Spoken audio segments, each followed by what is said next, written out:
Hey everyone, today I'll take you to witness an amazing deal. Cheng then calls again with his ridiculous plan to buy Cheng Yong's smuggling route.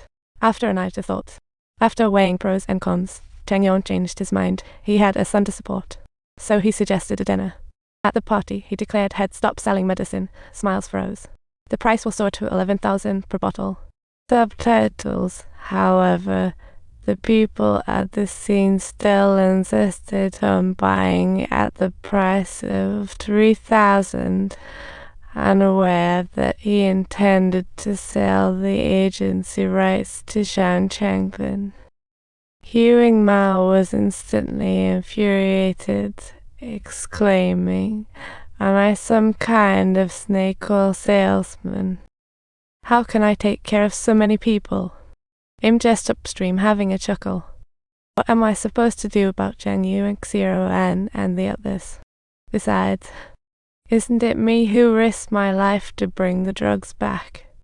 You all better thank me today. I'm not a leukemia patient. Though Cheng Yong's words are all too real, he has no other choice, leaving everyone in the room speechless. Thank you so much. I sincerely hope you'll open an even larger shop selling miracle cures. After hearing Mao departed, the host and Lao Li silently made their exit. Only Lao Zero couldn't accept this ending, thinking, did I catch a terminal illness or something? Cheng Yong was once a ray of light in his life, giving hope to survive. But no party lasts forever. Besides, in reality, no one can be a savior. A year has passed. Cheng Yong has had a makeover and started a clothing business, making it bigger and bigger. However, while dining with a client, Lao Zero's wife suddenly approached him, saying Cheng then has jacked up the drug price to 20,000. Many patients couldn't afford it and reported him. The cops confiscated all the counterfeit drugs, and crafty Cheng then slipped away again. Hurry, go! Sorry, fine, come on, no, leave him the number. Quick, get it to me. I need to check on Lao Zero. Please help me. Can you hurry? If you don't come over here, I'm going to have to leave too. Seeing you like this truly makes me feel helpless. Cheng Yong's heart was once again moved, but he felt powerless. Even while with clients, he was off in his own world. Back home, Cheng Yong checked online news and found Cheng wanted by police. He thought things might not be so bad if he'd stuck to principles. Next day, Cheng Yong saw Lao Zero at the hospital, a shadow after a year. Without generic drugs, Lao Zero would die soon. They barely spoken when the nurse came to clean. Lao Zero expertly bit into a towel, listening to the wails from the ward, while Cheng Yong fell into deep self-reproach. Lao Zero endures this pain daily. On the way back, Cheng Yong made up his mind. He decided to buy a new batch of counterfeit drugs, but he had no agency rights to order directly from the manufacturer. The only way was to go there himself. On the way to India, Lao Zero's condition took a dramatic turn for the worse. The medications were completely ineffective, and even the success rate for hydration transplants was incredibly low. That night, Lao Zero couldn't bear the illness torment. He glanced at his wife and child, making a desperate choice. When Cheng Yong arrived in India, he could only buy the drugs back at retail prices.